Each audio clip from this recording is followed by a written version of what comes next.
Yep, I know. I just recorded a video a little bit ago, but I got another one for you because I came across this ad by Glenn Youngkin, the current Republican nominee in the Virginia gubernatorial race. And he just released a new ad yesterday, and let's take a look at it because I got some things to say about it. In my 30-year business career, I helped create tens of thousands of jobs. But it was my job back in college, working the graveyard shift, loading trucks, that taught me the power of hard work. As governor, I'll prioritize manufacturing things right here in Virginia. We'll train up the best workforce in the country and turn good jobs into great careers. I'm Glenn Youngkin, and nobody will work harder to create jobs and build a rip-roaring economy. Okay, that ad doesn't sound so bad, does it? All right, well let's take a look at it. Let's go through it like bit by bit here. Let's go back to the beginning. In my 30-year business career, I helped create tens of thousands of jobs. Oh, really? All right, well let's take a look over. Let's see right here. Newly retired Julie Duty Pavlik was among hundreds of seniors who enjoyed the low cost of living and friendly atmosphere at Plaza del Rey, a sprawling mobile home park in Sunnyvale, California. Then the Carlyle Group acquired the property and things began to change. Pavlik's rent surged by more than 7%. Additional increases followed. She has said the unexpected jump forced her and her neighbors, many on fixed incomes and unable to relocate, to sometimes choose between food and medicine. So this is, Glenn, what your company is responsible for. So it doesn't really matter if you're creating good jobs if they're not making enough money to survive.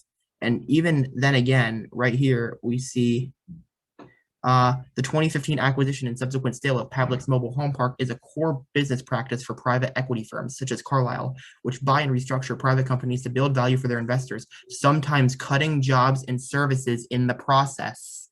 So yeah, that sounds good to me. Yeah, I can't even. All right, let's keep going. But it was the power of hard work. The power of hard work. Okay, well, what good is hard work if people like this poor woman are just going to have their rent go up and they're not even going to be able to afford food and medicine if they're not making enough money to survive?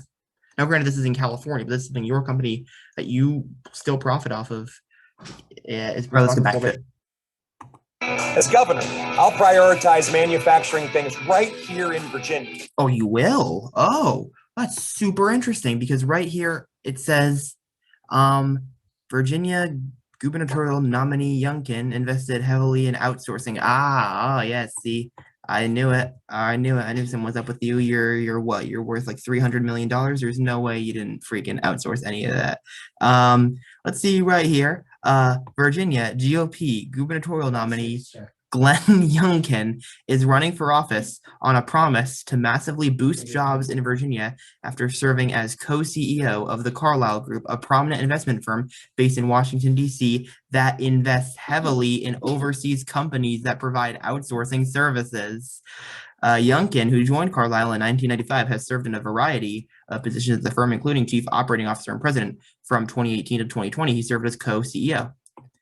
According to research, the firm during his time purchased a controlling share in several business process outsourcing companies, which hire people to perform their client companies' business functions overseas at cheaper rates than the clients would have to pay their employees in the United States. Of course. There you go. And well, Youngkin resigned his position with the company last year to run for governor. He continues to own hundreds of millions of dollars worth in Carlyle stock, meaning he continues to profit from these outsourcing firms. So Glenn Youngkin, he's a liar, he's a hypocrite, and he's a capitalist. That's just an amazing combination right there. We'll train up the best workforce in the country and turn good jobs into great careers. Well, again, it's going to be hard to do. I know I'm a broken record here, but it's going to be hard to do that when your company drives up the rent in so many places that people can't afford food and medicine. I'm Glenn Youngkin, and nobody will work harder to create jobs and build a rip-roaring economy. A rip-roaring economy for corporate America, that is, or corporate Virginia, I suppose, in this case. Well, yeah. Thank you for coming on here and letting me show you how Glenn Youngkin is a terrible person and a terrible candidate, terrible businessman, and will be a terrible governor for Virginia. Go check out some more of my videos down below and give a like, subscribe, and I'll see you all soon. Take care, everybody.